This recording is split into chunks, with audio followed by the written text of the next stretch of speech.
everybody, thank you for joining us here at Healthy, Happy, Hopeful. We are so excited because today I have Angela Regan here.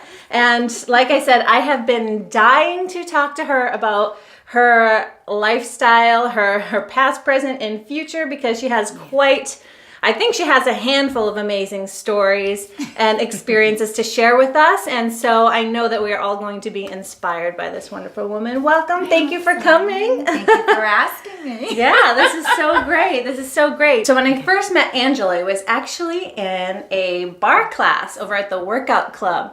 And I had met her a few times, but she really stuck in my mind this one particular day. It was actually coming up to Easter, and she told me, she told the entire class about the birth story of one of her daughters, which is pretty incredible. And we will get to that if she... Alicia, I think. Okay, so, yeah. if she decides to share that. But yes, so she's got so many experiences that we can all learn and grow from. So, all right, so let's dive in. So first I need to know, Excited. I mean, who are you? Where did you come from? I know you have a really amazing Where did we all come from? Oh, we could get into that. I think we could talk for hours on that. Exactly, I know. So I know you have such a great, strong. Every time I talk to you, you're talking about your family and your kids and your grandkids, and so I'm always so curious. Let's let everybody know. So tell me about your family dynamic. Like, how many kids do you have? Okay, so as you know, I have 6 children. Mm-hmm. Total of 8 children. Mm-hmm. All my children. That's awesome. And I say all my children because although I gave birth naturally to 6 of them, we're a blended family, and I consider us all one unit. Yeah.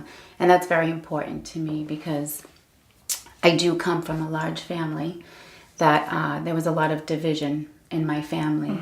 And I had vowed that if I was ever in the situation that my mother was in, that we wouldn't use terminology that made the children feel separate like me and my siblings did. So that was very important to me. And so that's how we roll. Yeah. Well, me and my hubby. I mean, that's amazing. Hi, honey. I love you. That's amazing. A lot of people don't even have that foresight to even think about that. Yeah, I just think that I look at it too like this. It's like if people, they go and adopt children. It's not their biological child. It's not their blood. What's the difference? They love them just the same. You know what I mean? Right. So there's no reason why that love can't be the same. And that's something that I've always believed, you know? So, and I'm very passionate about it. My children are amazing. They're absolutely amazing. To each of their own. Oh yeah, so I'm sure they all have very unique personalities. They do. They do. There's a few in there. We talk to women all the time, and everything always looks like it's so perfect on the outside. Yeah. But we all know, if we actually really stop and look at each other and talk to each other and understand what each person is going through on a day-to-day life, it's really empowering, because you actually learn, not just when you're looking on Instagram or Facebook, that person looks like they have it all together. Right. But you actually learn how much strength we actually do have, because I don't care who you are, everybody is dealing with something, whatever the scale and the spectrum is. But we all need to learn from each other instead of being in competition with each other. That's so true. That's so true, especially working at the gym and everything. I think that, as women, I mean, we tend to we beat ourselves up, we pick ourselves apart. Yes. And oftentimes, I can't speak for other women, but I never feel good enough. I'm always trying to improve. I think that that's women in nature, because we're so strong, and you just always want to be the best that you can be for your family and for yourself. Yep. But it's when do you ever reach that level? And I can honestly say at this point in my life, at 46 years old, I'm getting there. I'm going. woman. Yeah. Well, and you know what? And the thing is, you know, you probably don't even have any idea how many people you're... And I'm a train wreck. But you probably have no idea how many people you're encouraging. You know, Yeah, and you know, inspiring along the way. They say, you know, and I talked to my husband too, because, you know, he said to me last night, we were out, and he was like, you know, I've always been his inspiration, and he's always been mine. You know what I mean? So I look at... sweet. Yeah. I look at it like, and you know, but I look at everybody that I meet. I mean, in my sister Nina, like she's an amazing woman. My sister Marie, just every person that I meet, they inspire me in some way, shape, or form. It's not so much as it has anything to do with me. It really has to do all about them. You know what I mean? Because I think, you know, God created us all very special and different. Yeah. And we all have something amazing to offer this world, and to each of their own. I'm just happy to be a part of it. Yeah, so I just look at it like, you know, when I meet somebody, I see what I can learn from them to help me be a better person. And then what ends up happening is that we help each other. Yeah. You know what I mean? And that all happens at the gym. When they're signing up, actually. And it happens in the grocery store. It happens everywhere I go, actually. Yeah. Well, that's great, because that's your mindset, and you're open to that. Oh, everybody, too. You know, and everybody's like all a part of that. There is no, you know what I'm saying? Like, there is no judgment zone for me, because I just love people, and I love being here, you know. Yeah. You don't know how long you're going to be here. Yes, forget it there. Right. Yeah, because I have like 2 kids. Not like 2 kids, I have 2 kids. And I, you know, sometimes feel like I'm treading water, right? And I can't imagine having 8 kids. You know, it's like, how do you actually do it all? So, you know, I could either just like bury my head in my overwhelm, you know, or I could... And I used to do that. Take your point of view. Yeah, because you know what? I didn't always have... Oh, I can't say I didn't always have. There was always a part of me that was very strong-minded, even at the age of 16 when I had my daughter, Christina. And it was always like, okay, this is my bed. I have to lay in it. And even though I had to lay in it, and that has a lot to do with my Catholic faith and upbringing, even though I had to lay in it, the intent was to be the best mother that I could. If I couldn't be a lawyer, which I wanted to be a lawyer. Oh, okay, that was your first dream. Yeah, I love negotiating, and I love contracts, and I love all of that stuff. I love being in the courtroom. Yeah, lawyer, dancer. I don't know, because I always dance. I always wanted to be a dancer too, but I want to get more into your experiences, but before we do that, I kind of want to find out, like, what's your definition of healthy? I guess that's a hard question. What is my definition of healthy? The definition of healthy is, I mean, it's mind, body, and spirit. When I think they all are intertwined. And when one is not good, the other is not good. And for me, I mean, it's very personal because of the things that I have been through, which you're aware of, some of the stories.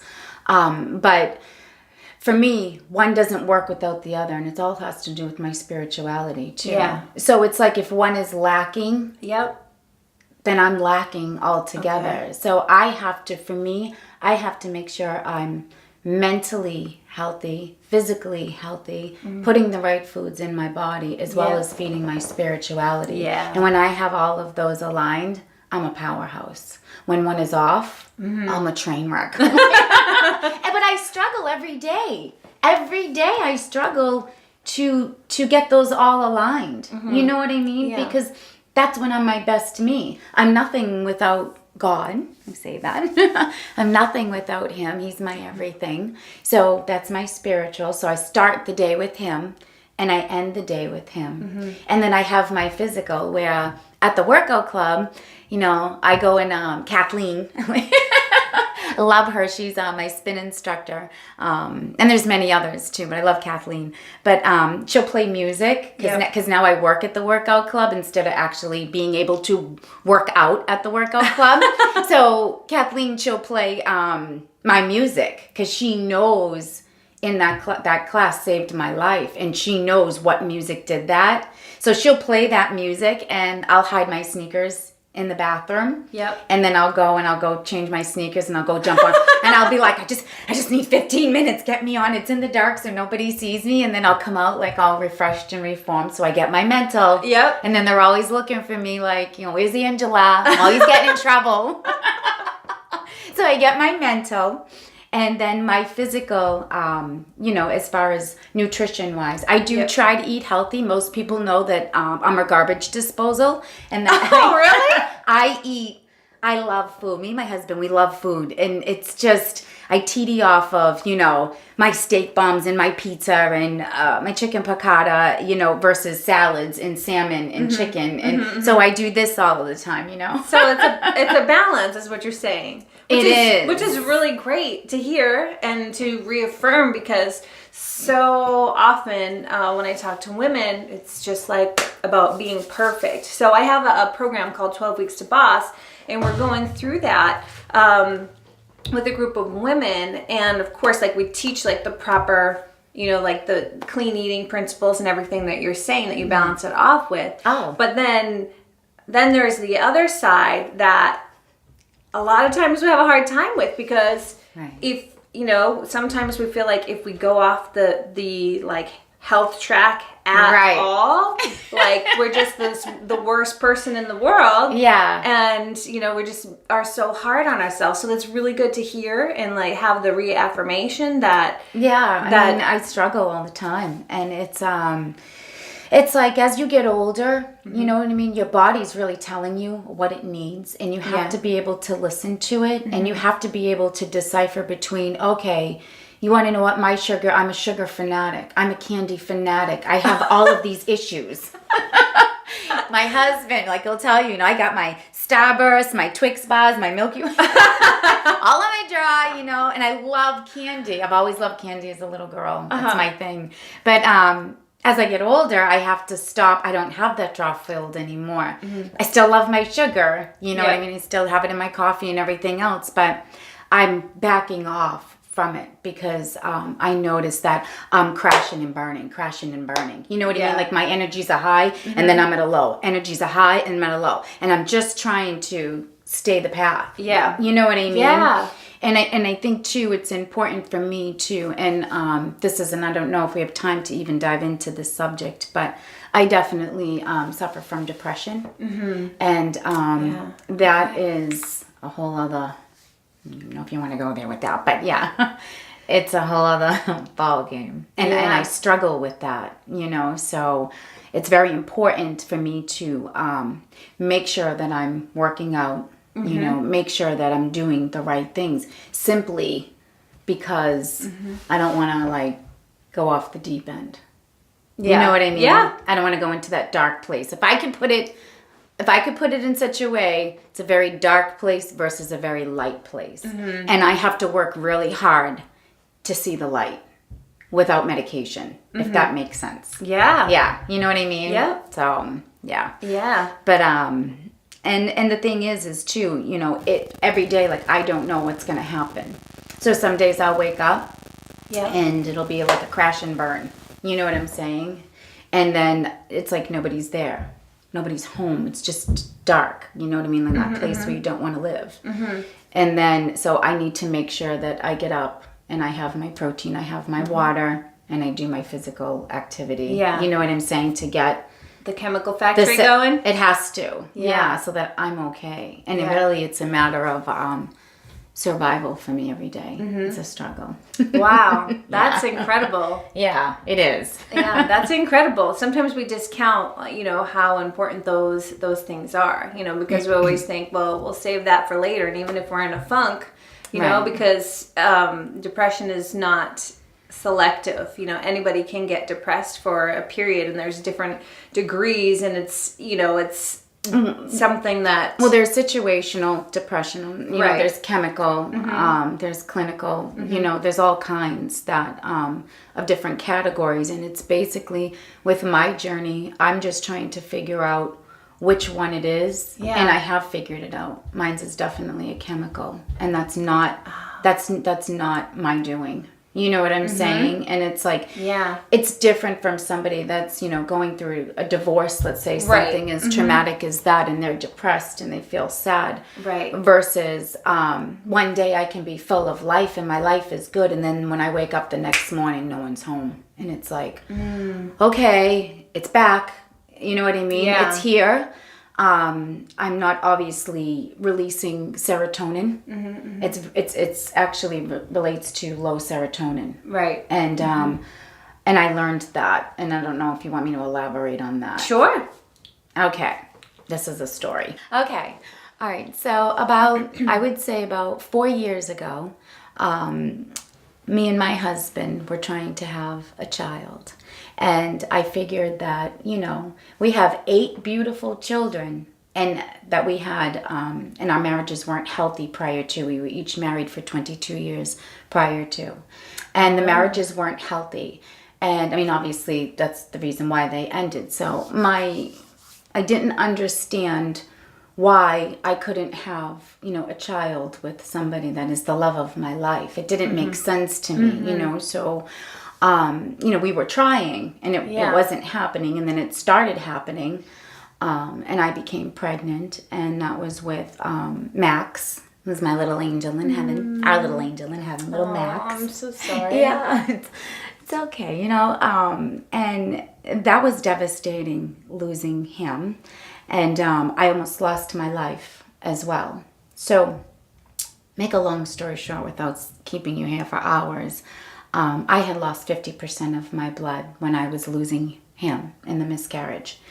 And they couldn't stop the bleeding. So I had gone into like a cardiac arrest. My husband had come in at that moment, and they were losing me. How far along were you? 2 months. Oh, okay. I was 2 months with him, to be exact. Yeah. And it's crazy because... because I had found out right away, you know what I mean? So it was like I missed him here today, and then I found out I was pregnant with him. So we were 2 months in with him, and make a long story short, I ended up almost dying, and they wanted to do a blood transfusion in that moment. And my husband said, "You're not going to go and put someone else's blood into my wife. I want to give her the ability to grow her own blood back. I'll take her home and take care of her." And that's what he did. So they were able to stop the bleeding. Wow. Yeah. Grew my blood back. And, you know, I mean, I was obviously going through the postpartum depression and everything. And then I got pregnant again with Grace. And the same thing. So it was approximately the same time along. And we thought Grace was... we went to go hear the heartbeat, you know, for the first time. And there was no heartbeat. So... that was devastating, because it was like, what do you mean? I was at my healthiest, I was at my strongest and everything. And so there was no heartbeat, and I think him and I just left that day, and we went to the chateau, and we just sat there and we just cried. And it was actually the first booth at the chateau that we had our first lunch. So we just sat there and we just sobbed. There was no words, you know what I mean? And it was devastating, because I didn't understand. Yeah, I just didn't, like, how can I have all these, like, getting pregnant and having a child was factual. Boom. There was no turning back when I got pregnant. But I was younger. Yeah. You know what I mean? What was the difference in time? How long had it been? I was 40. So, so from 32, I want to say, I'm trying to think. Aubrey's 17. So I'm 46. So I think that was like around 32 or something like that. So then so it was in my 40s when him and I started to try again. And then, so, you know, after losing them, I was devastated, and my chemicals I was never the same. Like after Max, like when I grew my own blood back, I was never the same. I was depressed, and I thought it was maybe just the postpartum, but it wasn't. It's actually chemical. Okay. Yeah, so I had all kinds of testing done, and they checked my thyroid and everything. Yeah. And it wasn't my thyroid, it wasn't anything, and they wanted to put me on all kinds of antidepressants, and like Zoloft, Prozac, Xanax, you name it, they were throwing it at me, and I just said there has to be another way. Like that, I can't live like this. Yeah. You know, it was just really dark for me, and so I was like that for a very, very long time, and I don't know if I've ever been the same. So that was like not like one day, you know. Oh no, good, this was day after day. Oh yeah, long period of time. Yeah. So how did you come out of that? Well, I'll never forget it. My granddaughter, she came over and she kissed me on the cheek, and I had been on Zoloft, which is an antidepressant.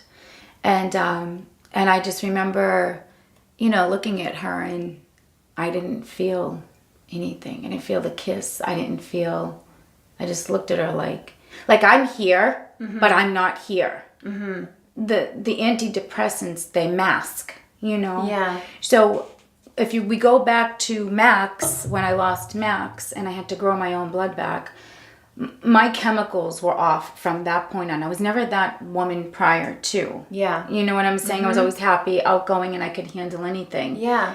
And then that happened, and then the loss of Grace. And so I just never was the same again. And so I figured, you know, I have to do something because I can't live like this. So it was in that moment where she kissed me, and I'm like, I'm done. Like either these kids are going to lose a mother because I can't do this anymore. Seriously, going to lose a mother. I would think about just getting in that car and just going. And if it went off a cliff, it did. And I didn't care. You know what I mean? And Yeah. I know that's terrible to say.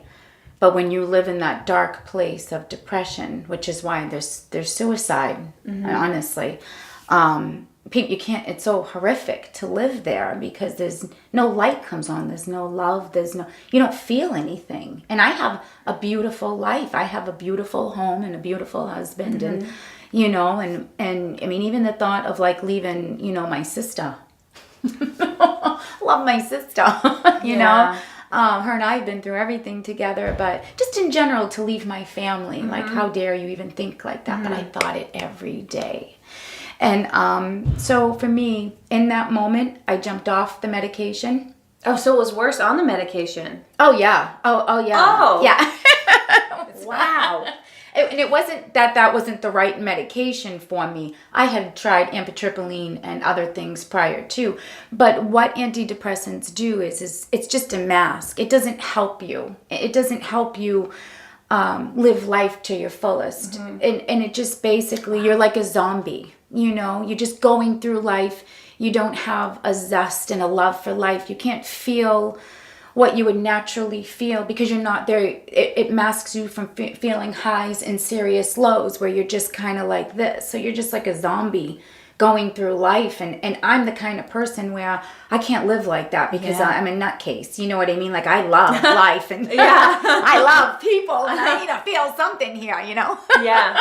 So in any case, so in that moment, I remember going to bed that night and I was sobbing and I said to God, you better do something because, you know, I'm about to peace out. I'm done. And he said, I gave you a brain, go learn about it. So I did. So I started researching the brain and I found out, and there's a couple of different things. So serotonin is made in the gut and it's also made in the brain. Right. It simply wasn't my thyroid. It wasn't all of these things. It wasn't anything. I just needed to be able to be my own doctor and get my own medicine. That's really what it came down to. And that's when I walked through the doors of the workout club. And then that's where I found Kathleen, which is spin class, you, Mary, yoga, vinyasa yoga, and just everything about exercise. So you weren't exercising in your life prior to that? No. Never? No, it just wasn't nothing anything to write home about. No. Yeah. No, it was just like I belonged to a club when I lived in Drake, but I didn't, it was just to look good. I'm like, okay, so my had, legs. Yeah, it wasn't, it wasn't for the mental. But what I learned, there is that in spin class, I was actually able to release my own endorphins and serotonin, and I'll never forget that moment. It was in the dark, and it was and my husband knows this, the song AC/DC Thunderstruck. Oh, yeah. Just because this one's losing you. Okay. So it was to AC/DC Thunderstruck, the song. So I did for 2 straight minutes, 145 RMs, whatever they call it. Yeah. Yeah. And I thought That's it was fast if you have never been on a spin bike. It's fast. Yeah. They tell you don't go that fast. I know. But I literally thought that I was flying. So when I walked in here, not only was it dark, but I was in that dark place. And then for the first time, it was like, my brain, it was like, okay, and she's coming back. Like, what's going on? And I was like, the light came on. It went from pure black to the light coming on. And it was like, oh my God. What's happening? Yeah. People who don't exercise, they don't understand how important it is for just to release any type of negativity, any type of tension, any type of stress, anything, even yoga, learning how to breathe and just be at peace for some time because our lives are so busy and so crazy. Just having that time for yourself. Yeah. And I never did that my whole life. I was always about the children and put the children first, and I always put myself last, and I needed this time to put myself first, and my husband knew that. And I did, and that was it. I was hooked. Once I found out in spin class that I could be my own doctor, not take medicine, take control of my life, and get as much medicine and get as high as I wanted. I was there every day. It's a good high. It's a healthy high. Oh yeah. It's you could take on the world. I'm telling you, anybody who does not do spin or exercise, it's the way to go. Yeah, and really you look is. good. Yeah, and you look good. And you look good. Look it. See, it does it. It sure does.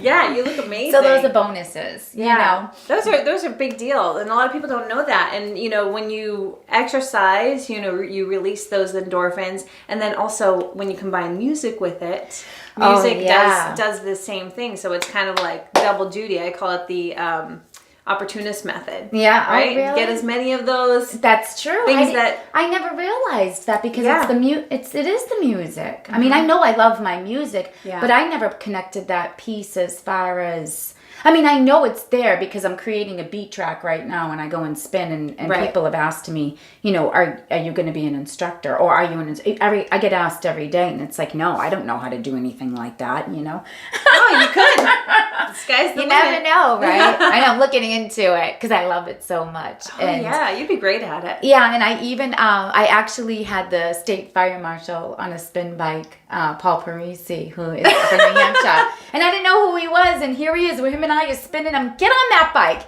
Get on that. And so for firefighters that suffer from post-traumatic stress, they just go home and it's all bottled up and they don't have a release. Yeah. Even moms, that are home all day with children and, the workout club has daycare. Go get your medicine. That's right. Go do you. So for me, that was it. I started swimming. I started doing barre. I started doing anything Pilates. I do that. I was up in Londonderry. I was down in Salem. I was there 3 hours a day. I was like, okay, I know now when the light ain't on, I got to turn it on. So, and it's the hardest thing, but once you get into the rhythm of doing it, it's like air. It's like it's unbelievable. You know what I mean? Because it's your mental sanity. And then I asked God to give me the strength to get up and do it. Help me get up. Yes. Because sometimes I'm fearful when I'm in that place. Like I just want to stand to the covers and I'm afraid. Yeah. I'm afraid of everything. But with him, Yeah. I'm not. Nothing. You know what I mean? So that's it for me. So there's my spiritual. So then I go get my mental. And then I try to eat. I do very well with that. And water. Water is huge too. Like, just saying, water's big. Water's a thing. We have to, they say if you have one bottle of water, 6 o'clock in the morning, an hour before you do anything, it just detoxifies. It's the best way to start off the day. You know what I mean? Yep. That's so true. It is. It's amazing. Water is life too. So then you have that aspect, and then you have like the physical. You know what I mean? So I guess to answer your question, what is the definition of, what did you say, healthy? Yeah. What is the definition of healthy? Mind, body, and spirit all in one. Yeah. Right? Yeah, we came to that. It really is. I couldn't answer that before when you asked me. But you just totally worked it out. We did. I always do that. Yeah. Well, that's great. That's amazing. It is. That really is. It's sometimes it's just a matter of stopping. That's what I was trying to tell you. Like to process. Yeah. And work through it. That's what I was trying to tell you. Like when I meet people and stuff, and you say I'm inspirational, it's not. You see, because you asked me that question. I really didn't know how to answer it. Mm-hmm. You allowed me to speak, and then I figured it out, which I probably knew all along. I just didn't know that I knew. But you know what I'm saying? Yeah. So you've inspired me in that way to make another connection. Also, too, with the music. You know what I'm saying? Mm-hmm. Like, I know the music is an important part. Yeah. I need it. Mm-hmm. But I didn't realize, like, that when I dance, it's all to my music. That releases, my happy place. Yeah. So, yeah, that was good. Yeah. That was good. That was good. So, I love what you said about, I love everything you said. The way you explained that was very clear. And I know you said you were just kind of processing it as you were sharing it. Yeah. But it was very clear. Oh. It was very clear. And Good. So that's going to resonate with a lot of people. I hope so. Yeah, definitely. Because sometimes when we're in that place, we feel like there's nothing we can do. And we forget the power that we have. And then on top of that, the power that God has. Right. So I love what you said, how, how he is the one that kind of helps you. Everything. Like when you're in that fearful place, that he's the one that helps you get out and go and gives you like that clarity. There's one scripture that always comes to mind. I've not given you a spirit of fear, but of power and love and of sound mind. And that's exactly what you described. Oh, that's beautiful. Yeah. And so that brings me back to, you had another experience, I think, that you shared with me during Easter, unless I got it confused. No, you're probably right. Did you have another experience with your other daughter, Alicia? Yes. During birth? Yes. Yeah. Is that something you want to talk about? Yeah. It changed my life, and I think like when we talk about, our past and stuff, and I wouldn't want to obviously hurt or disrespect anyone, you know what I mean? Course. But it's my past. It's mine. My interpretation and my perception of it is mine and mine alone. And, but at the same time, you know what I mean? I would like to be respectful for the people involved. But with that said, yeah, it wasn't good. But my fourth child, Alicia, so for people, obviously a lot of people don't know, I had child after child after child. So like 16, 17, 18, they just kept coming. So Alicia was my fourth one. And, I love her. She's like, I just love that kid. She's still very close to me today. Like, she'll even call me now that I'm working, and she'll be like, I don't have my mom anymore. She was like, can I come over? And I'm just like, of course you can. Or she'll be laying in my bed when I get there. You know what I mean? Aww. So, don't get me wrong. I'm close to all of them. But she, I have a very, very close connection with her because of what did happen. And that experience was horrific. It actually was a horrific experience for me. And I basically entered into the hospital at 5.5 months pregnant. It was a student teaching hospital. Yeah. So, and And at that time, I didn't have that great of insurance. Let's just say it was probably on the poverty level of the worst that you could possibly have. Mm-hmm. And they obviously wanted her to stay inside of me and grow.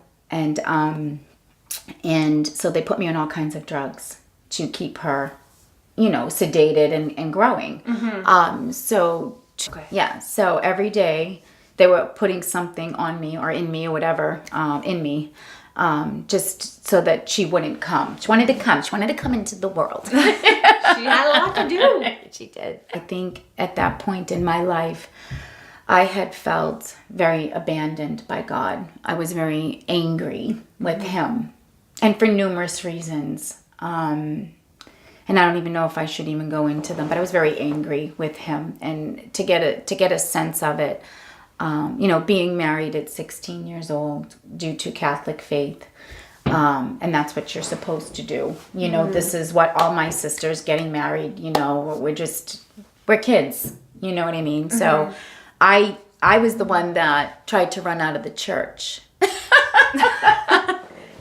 And I had to get back down there. So yeah, I was told, nope, get back down that aisle, So I took my role very well, at 17 at that point when I actually walked down the aisle. That's interesting because you don't really hear of that a lot here. I hear of it more in like other countries. Well, I mean, it was my doing. I had gotten pregnant. Mm-hmm. You know what I'm saying? But my family's belief is and anyone, you're with one man, you stay with one man. That's it. You're done. You get married. That's it. There is, and, all of us girls, I have 5 sisters. So all of us girls, that's just the way that it was, and I believe my sister Maria, I think she was younger. I think she was 15 or 16. But, it's just a very, to embody the concept of marriage at that age. Yeah. I just remember going to leave the church and my mom said, this is something, you did this. So I have to follow through with it. I got pregnant. I'm time to start my life, go start it. Mm-hmm. And I did. So with that said, if we fast forward, going up to the point of the hospital, it was a very, very rough run prior to the hospital. There was a lot that I had suffered within that marriage as a woman that woman should not suffer, but I did. And, there's good too, you know what I'm saying? So I don't want to say it was all bad, but there was a lot at that age to handle. So in the hospital, my resentment towards God was like, okay, I wasn't living the life that I wanted to live, whether as a dancer or attorney. Like I had a passion. I wanted to go to school. I love being educated. I loved learning. Even to the point where I was living in an attic apartment at the age of 17, and I begged my sister Nina to watch Christina so that I could go to high school. So she would skip school. She would skip school and come over and babysit so I could go to school. Oh. Yeah. She was walking by my house trying to get to school, and she'd stop in, and she hated school. So she's like, Ed, you go to school, I'll stay here with the kid, And we were kids, Yeah. But in any case, there was a lot there as far as my resentments towards God, which I won't get into all of them, but there is a lot there. I was never protected. I never had a father. You know what I mean? To say the least. So, in any case, in that hospital, like I said, they put me on all kinds of drugs and everything, and I just had anger to him. My grandmother came one day, and because I was suffering, and I didn't really, people couldn't visit me. I was out in the middle of nowhere. I think I had a couple of visitors twice. And my grandmother was one of them, and she gave me the Footprints in the Sand prayer. Mm-hmm. And I had never read it before. And I was like looking at it, and I'm just like, whatever. Like, because I was so cold from the things that had happened to me in my life that I was shut off. You know what I'm saying? From anything spiritual. Yeah. And just very angry. I didn't understand. I mean, I went to a Catholic school for 6 years where they hit your hand with the ruler if you don't write, which I'm very grateful for because I do have great penmanship to this day. Sister Agnes Clare. Okay. But in any case, the resentments were there. So she gave me the prayer. I read it. And for those who don't know, the footprints in the sand prayer, it's about a man who has passed and is walking on the beach with God. And he turns to God and he said, you told me that if I ever chose to follow you, you would always be there by my side. And I only see one set of footprints in the sand. And God turns to him and says, it was because in that moment, that was when I carried you. Okay. Really? So, after all of the testing and everything, I just got to a point where I couldn't take it anymore. Mm-hmm. She wanted to come. And I'll never forget this. One of the nurses had come in and I told her I needed to go to the bathroom. And she said that she would be back, and obviously she may have gotten busy or whatever. Another nurse had come in. I said I needed to go to the bathroom, and she helped me get to the door and then left me there. So she was very young, you know what I'm saying? I don't know if she was a student as well. Left me there, and I ended up falling. And I ended up, because Alicia's head was there. Like I could feel, she was coming.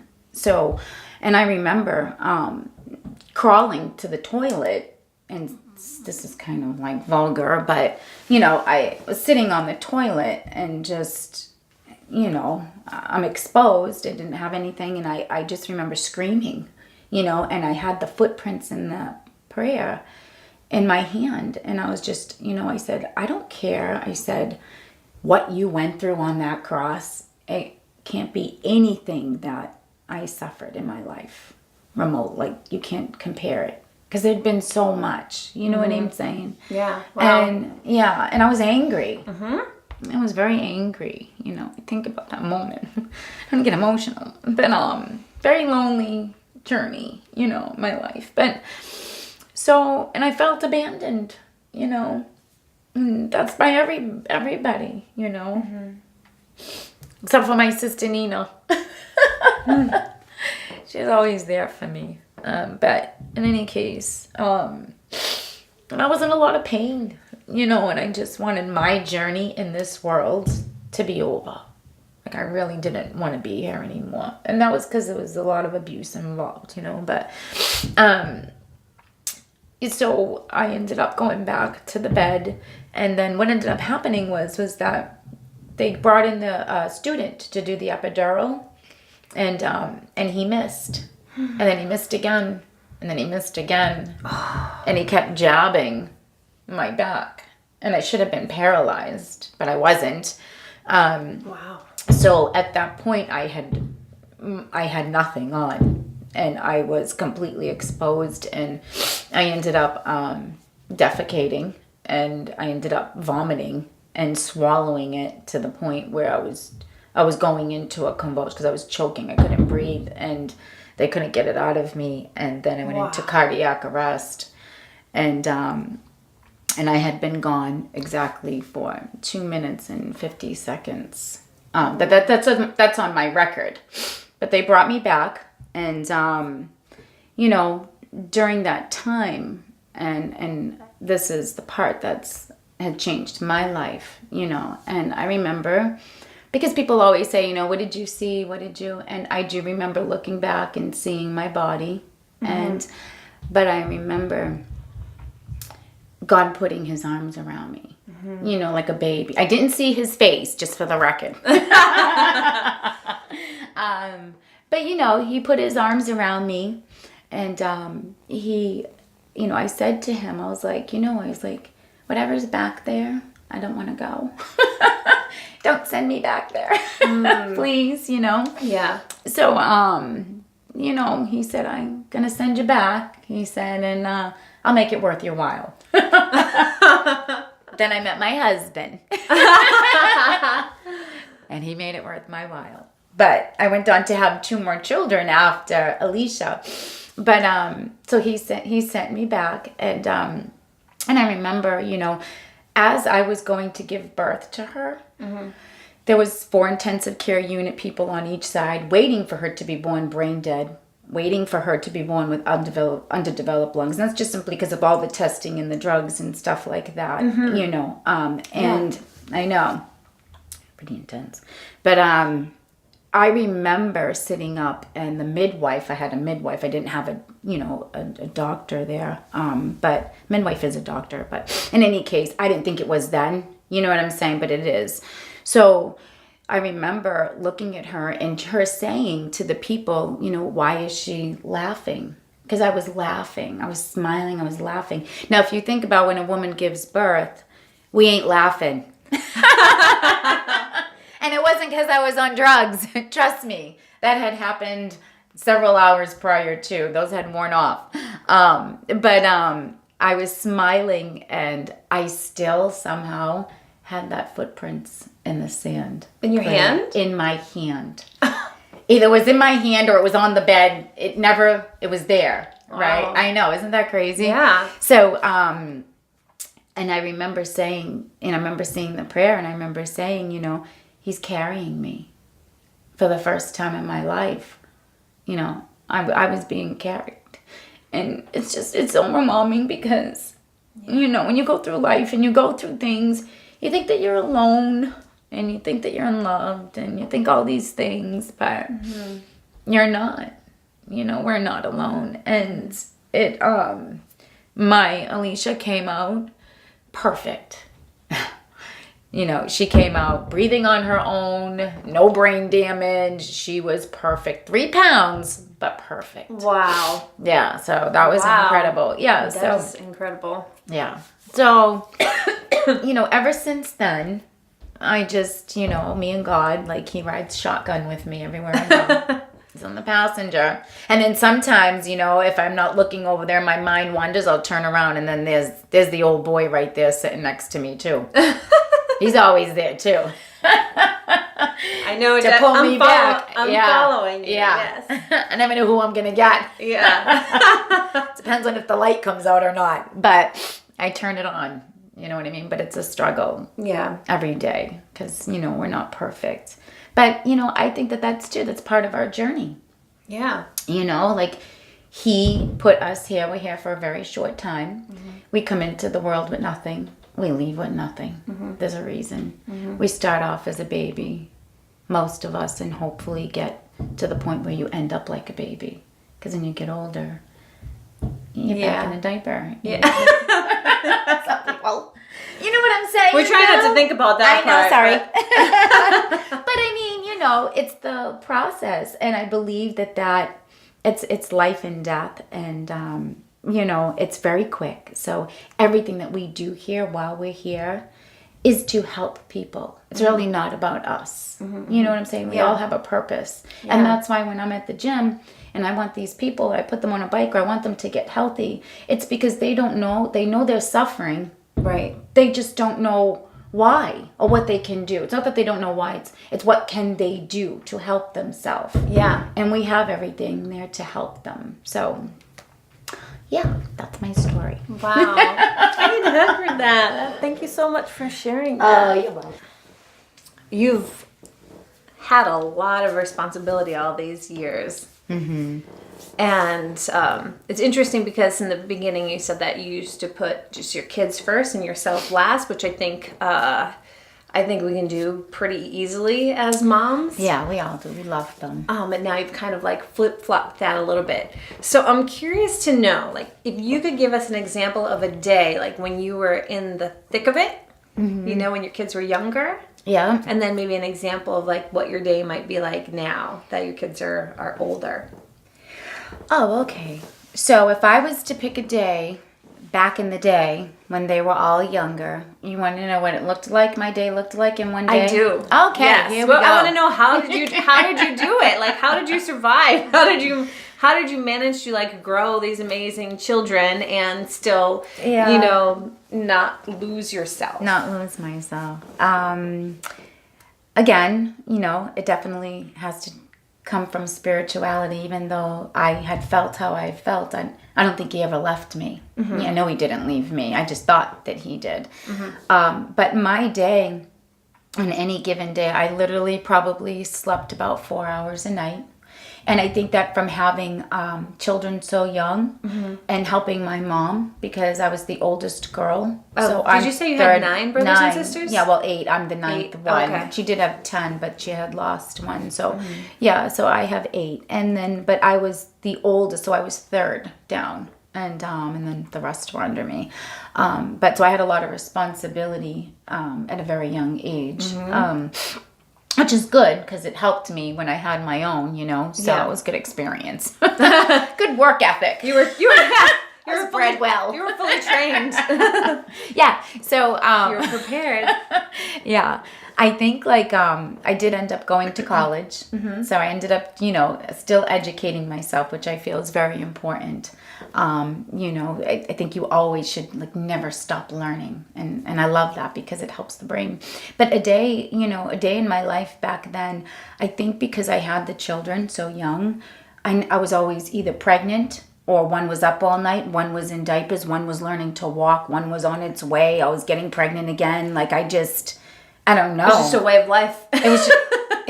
I don't even know what that was. Okay.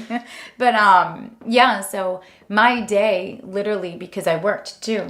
So this was at the time, Oh, really? A full-time job. Oh, my God. Yeah, so... Wait, full-time job? Okay. Yeah. Okay. Yeah. I think I always don't worked. have any more excuses for myself. I'll try not to ever complain again about not having time. So you were in school full-time. Well, worked full-time, so I was in school and I also had a part-time job. But then when school ended, I had to go into a full-time position. So, yeah. So it was... And did you have all 6 at that time? Yes, all 6 at that time. So I will give you a visual of me and my van heading to Woburn. And I had one baby in the back seat. They actually didn't want me to leave the office. So they wanted me to continue to work even while I was pregnant. So I was pregnant and I had one in the back seat. And then once Aubrey came, I had them both in the back seat. So then I would have the swing set up in my office, and then I'd have the bassinet in my office while I'm trying to work. They loved me. And they wanted to keep me. So they were like, okay, you can have your kids here. Put me in a back office in the back. Took care of my children while I worked. Oh, wow. Yeah. That's unique. Yeah, it was. They liked me, So, and I needed to work, you know what I'm saying? So, and then after working a full-time job, so my day literally started probably at 4:00 in the morning. And I would have to go and take my ex-husband to work at the low train station, come back, get the kids up, get their lunches made, get them dressed, get myself dressed, take them to school, and then head to Woburn with the 2 babies. And by the time I got to work at 9... Probably, exhausted. And I want to go home. It was a lot. And then so I had to work a full-time 9 to 5. And then once I left there, come from Woburn back to Dracut, because I lived in Dracut, and then go pick him up at the low train station, put him in the car, go get the kids at the green one at the daycare, then head home. We'd walk in the house at 7 o'clock. Then I had to do dinner, homework, baths, this, that. Woo! Yeah, started all over again. Wow. So I don't really sleep to this day. I think it's a part of my whole life. You know what I'm saying? I have sleeping issues. But I think it's about 4 hours of night that, I get. And sometimes if I'm lucky, I'll get the 8. Depending on Kathy. Kathy made me this oil. She made me this amazing oil at the gym. And it's all natural. It's organic. Put me out for 9 hours the other night. Really? Like, what did you do? Put it on your temples like an essential oil blend? It's amazing. It's you put a little on your wrist and you put it behind your ears. And it's obviously it's got lavender, organic. It's got some stuff in it, but I've been for the last week, hands down, 9, 10. I'm like, okay, wait. Wow. Hey, so Kathy don't underestimate those essential oils. I know. Kathy made me this little concoction, and she was like, it says on it, sweet dream. She's like, try this. And I'm like, okay. So I've been sleeping for the first time. Wow. Yeah, and it's natural, so it's good. Yeah. So that was what a day in my life looked like. And I will tell you that honestly, it came from, it's kind of like when I was younger and I told you that, I wanted to be the best mom I could be. I wanted my kids to have the best opportunities and, for whatever I was capable of doing, because we didn't have any money at all. I mean, strictly poverty. You know what I'm saying? Mm-hmm. But I still wanted to give that to them. And so I said that when I was 16, when I had my first one, I will be the best mother. And that's something that drove my boat every day. Yeah. It made me get up. It made me fight. It made me fight for my kids. It made me, you know what I'm saying? It made me go to work. It made me, because I just loved them so much. And I didn't want them to have to suffer or go through anything that I had ever experienced. Yeah. Really, that's all where it came from. And God giving me the strength to do it. Mm-hmm. You know what I mean? He's my strength. And even to this day, my life is really, really chaotic. You know what I mean? Mm-hmm. Each child to their own. There's a few black sheep out there in my group. There's ones that, are 100% committed, and then there's ones that need to be committed. No kidding. No, I'm not. But, they're all different. Yeah. But, we love them all. Yeah. Just the same.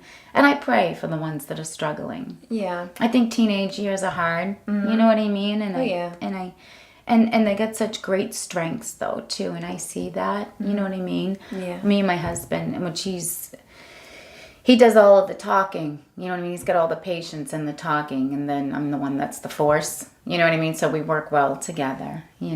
But I think they'll get to where they need to get. And I hope that they can look and see that I loved them so much that, I just don't want them to suffer from anything. You know what I mean? I want to protect them. Yeah. It doesn't matter how old they get. You know what I mean? Mm-hmm. And if they make wrong decisions or put themselves in harmful situations, it's like as they get older, you don't have any control. Mm-hmm. I don't have any control anymore. Mm-hmm. I can't say you're grounded, you're going in your room. Right. And I think that's the hardest part. Like, that's so hard because we never really had control to begin with.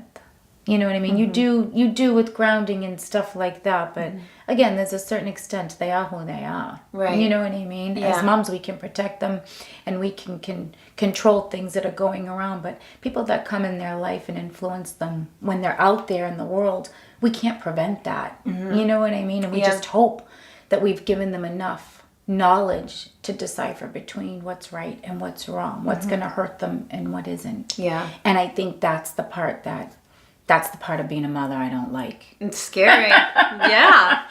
It's scary. I mean, Penelope's 2.5. I'm already scared of everything. Scared. You stay with me. Yeah. Well, because you give them life. They grow inside of you and you love them so much and you know what this world looks like. Mm-hmm. You know what I mean? And sometimes it isn't pretty. And you don't ever want them to experience that, but you can't stop it. I know. And I think that's the thing. I know. But, I will say, my girls are very strong, independent women, that are good mothers. Yeah, so, not surprising. Yeah. They did get that a little bit from me, so yeah. Yeah. So that's good. So what would you say a day in your life now is like? Hang on, let me actually. Okay. I would say, as far as honestly, I'm at a point in my life where, how you and I were talking about the definition of being healthy and stuff. Mm-hmm. I'm at a point now, because I just turned 46, where the focus is a lot on my mental. You know what I'm saying? Yeah. I think that if I wasn't doing what I was doing, I would probably be in a psych ward somewhere. Mm-hmm. You know what I mean? Yeah. If that makes it sounds, I know it sounds drastic, but it is what it is.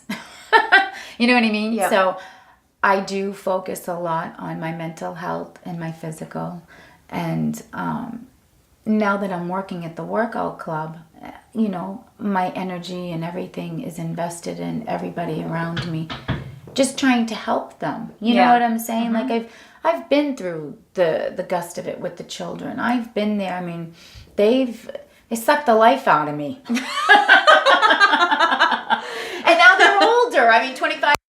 Really?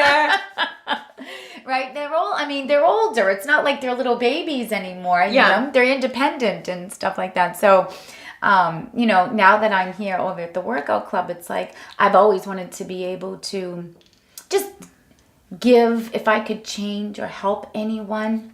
Because it's like the children, they love me and everything. And you influence them and stuff. But I think when they're your children, I think they don't hear certain things. Like, you know what I'm saying? Like, as far as, like, they just don't. Yeah. It goes in, like, one ear and out the other. And they see. Yeah. But it's just it's like, it's different. Like, if I talk to a stranger, the stranger could embrace everything that I'm saying because I'm really trying to help them.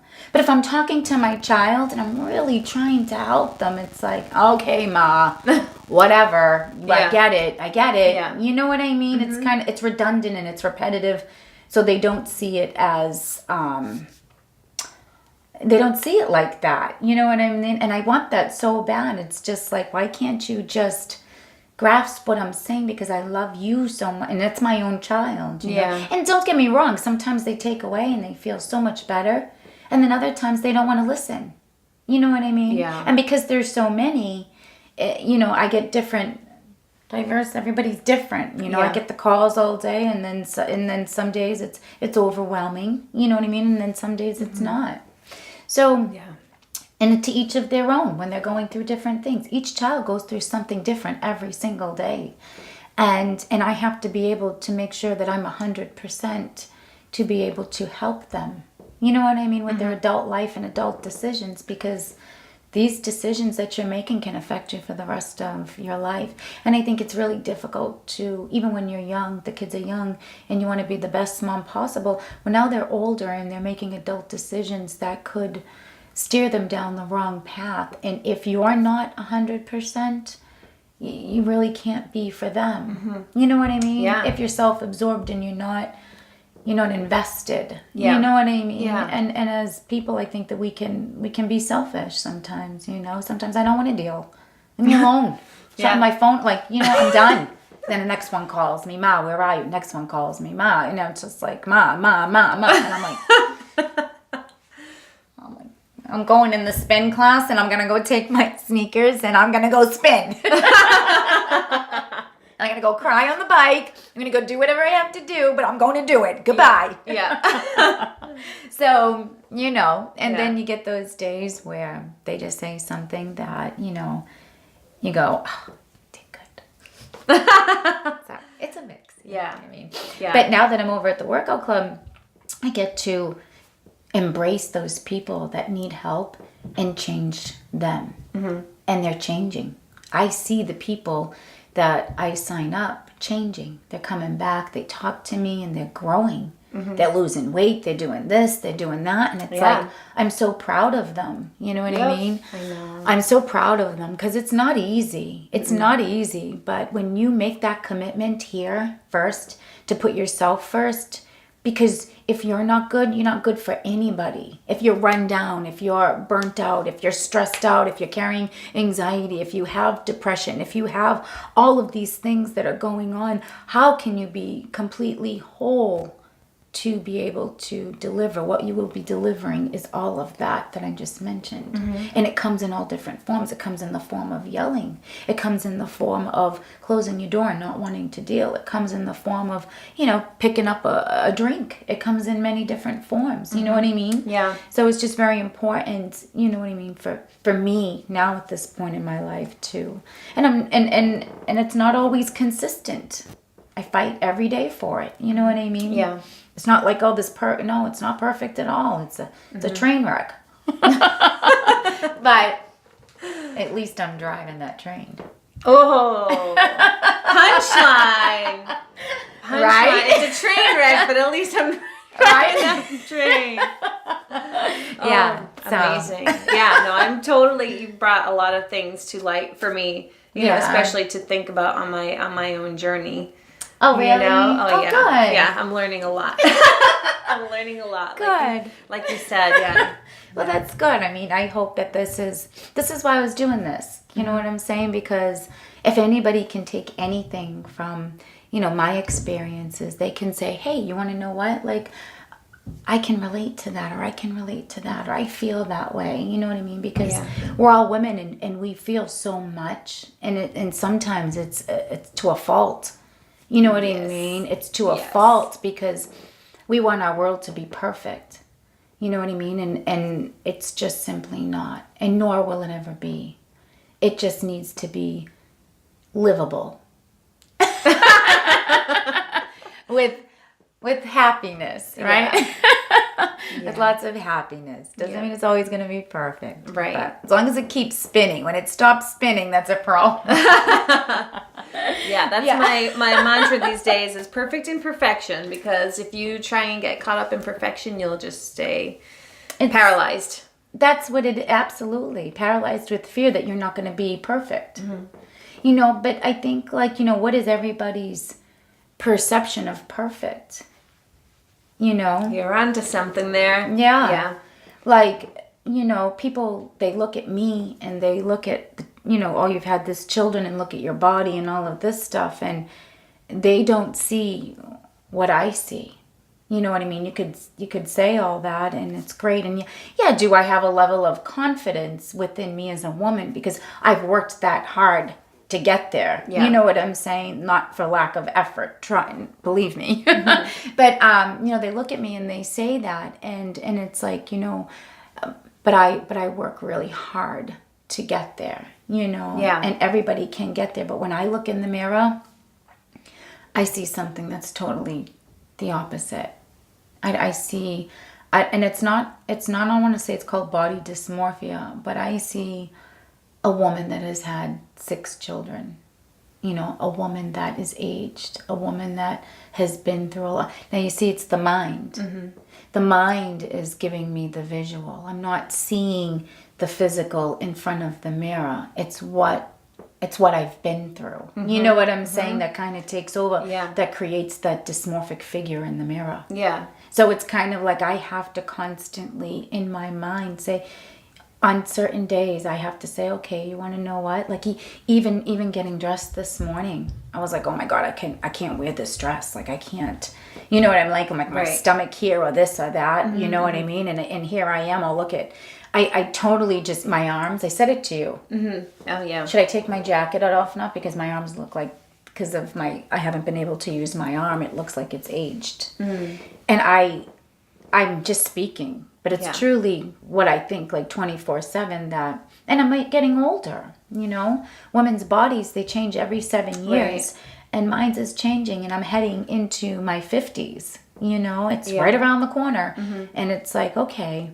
And I'm struggling with that. You know what I'm saying? Because life happens, and I'm going on to the next phase, and I just got to be able to embrace it and accept that I'm getting older. We all are. On that journey. I hear what you're saying. Yeah. But, you know, the other thing too I've learned recently is to just live in the moment. Just be in the moment. Like, if your daughter grabs your hand and her little hand is like, it's tiny, it's warm, it's sticky, it's soft, it's sticky, it's candy, it's whatever, right? It's sticky.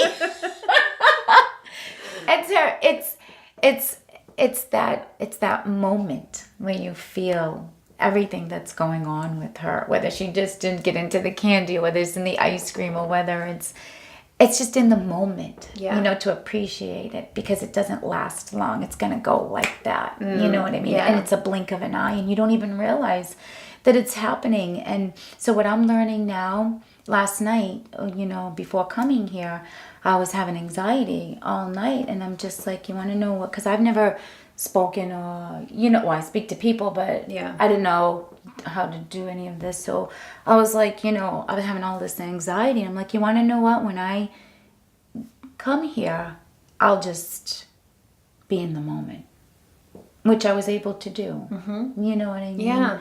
That's really hard to do in this setup. You know what I mean? Because it doesn't feel like natural. Yes. And we have like a big crew behind there. Yeah. Oh, we will. We're going to have our own talk show. We could do it. We could. That'd be fun, right? It would be fun. I can talk all day. What are your 3 healthy hacks to keeping it together in style? Because you are always in style, right? Like, you're like fashion icon. Every time I see you, I'm like, You think so? Yeah. You always are making a statement. Always making cool. a statement. Yeah. You know how when you feel like a trainer, but you just pull it all together and you're like, stand tall and walk tall. Oh, gosh. So I do something in my car. I knew you had secrets. I knew this was...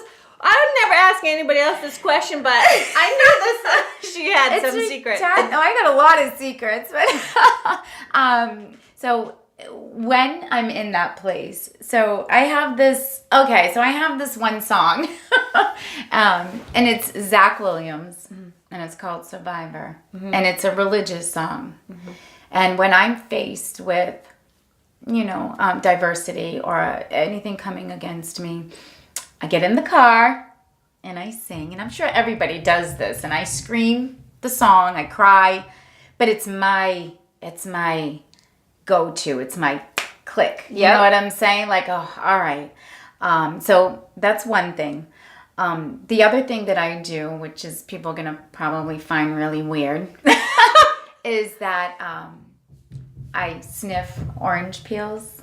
Oh, that's not weird. No. Oh, that's like using a like an essential oil essentially, except it's it's the real essential oil. It's the orange. Yeah. So the peels, and then what I do is and it's kind of crazy, but if you put your bum up against the wall and you put your feet up and you lay your hands out to the side. So just say you're laying down. Yeah. But you're for 15 minutes. Mm-hmm. And I do this rhythmic breathing. Yep. Where I fill my belly with air.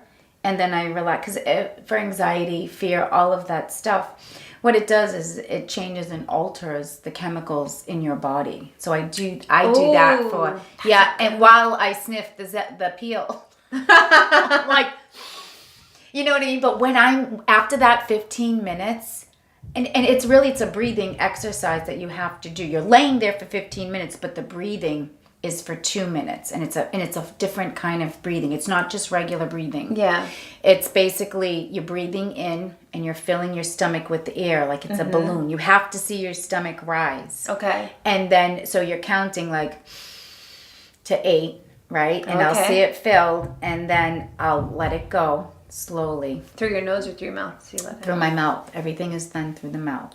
Okay, so that's funny that. Oh, the inhale and the exhale? Yeah, everything. Okay. Everything, yeah. Because you're listening. The whole thing is to listen to your breath. Okay. It's very difficult at first to learn to do, but I've mastered it. So, so you do that. Everything through the mouth and nothing through the nose. And then after 2 minutes, so you lay there for 15 and you just have your hands have to be like stretched. I can't really because of my arm I have. That's okay. Yeah. So straight out. And then you're just, when you get up, and obviously I smell the peels during that time. I pray during that time too for God to give me strength. And it's basically just to recenter myself. It's just like I'm in that place and this is not good and I need to change it. I need to take a step back. You know what I'm saying? The other thing that I do too, I go get my medicine, I get on that bike and I spin. Yeah.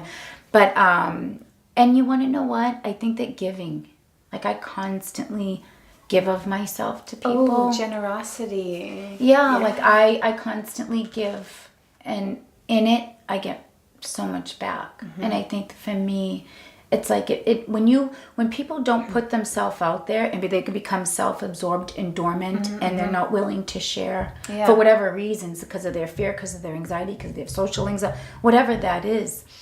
It's like they're preventing themselves from growing. You know, other people help you grow. I mean, you and I, you know, we've grown a lot this morning. You know, at least I have taken a lot, you know, even though I've done all the talking. I learn from myself sometimes. Yeah. That's awesome. I talk and I'm like, oh yeah, okay. Yeah, you're wiser than you know. Right. So, you know, I think that's another like thing that I do. And then I'm trying to think. I don't know. Oh, those are great hacks. Yeah. I don't even know if I can call those hacks. They're like too nice to call hacks. Like they're nice practices to do in a pinch like that. Yeah, everything that I try to do is the other thing too is if I feel like that things aren't good and stuff and that I'm in a bad place, I run for 15 seconds in one place really fast. Like I just run. Oh, maniac. Yeah. I'm a maniac. That's one of my favorite songs. Do you have leg warmers? I do. That's me. That's what I do. I do that because it just gets my brain activity going. Yeah, it gets me going, and it's like, all right, you know. I mean, even though I can't work out for an hour, there are things that you can do. It's like a little jump start. That help me. So I have these go-to places. Yeah, that's so helpful. Yeah, because most people, and you know, I'm guilty of this too, and I see you're drinking coffee, but it doesn't mean, like, that's not your only tool. Oh, right? God, no. I had my bottled water before I got here. Yeah, you know, a lot of times we're like, oh, I have to get through this, let me just get a coffee. Yeah. You know? And I never was a coffee drinker before because it just doesn't sit well with my body. I get weird, like, neurological, like, things, and it, like, spurs on, like, ocular migraines. But while I was pregnant with Levi, I could have coffee. Oh. Like a half a cup in the morning, half a cup in the evening. And so that's what I do. Yeah. Yeah. So I've weaned myself mostly off, but you know, it's nice to remember. Is it not good for you? No, actually a little bit of coffee is good for you. I just know it's not good for my body. Oh, okay. So it just doesn't sit well with you. Yeah, but the thing is, you know, if you want to use coffee for a little jump start, I mean, it's like a vasodilator and it'll help you breathing and stuff like that. And a little bit of like stimulate some mental attention. But, you know, the thing with caffeine, if you're using caffeine for that, is it wears off. I mean, like you always have to like up the ante. Well, that's what I was talking to you about, crashing and burning. That's probably why I don't even know it. No. Yeah. The sugar. But it's nice to remember there's these other things that you can do. Yeah, absolutely. You know? And that's, I have to do those, my go-to places. I know they sound quirky, but like, don't. No, they're great. They're great. I think they're great. All right. So do you have anything else? Like if there's one thing that you haven't mentioned that you need to tell the world? I would say just continue to fight for your perfect. You're perfect. I like that. That means you define your perfect. You let them define it. Yeah. And, you know, I mean, whatever that looks like, you know, you continue to work towards that every day. And don't forget to bring God into that. Yeah. He's a big part of it, you know, because we're perfect to him. Yeah. Oh, yeah. It's hard to remember. I know. And hard to believe. But I know. But we are. He made us. Yeah. So. Yep. Yeah. Oh, well, awesome. Thank you so much for sharing all of that, because I know that was a lot of like personal information, and but I know that is going to inspire a lot of people, because there's a lot of people that feel really alone, and you know, because as women, like, not everybody feels as free to talk about things. So a lot of times everything just stays bottled up and you have no idea that you're not alone. And so a lot of times we're like doing these battles like in isolation together, but in isolation. Right. You know, so this is really, really empowering. So thank you so much.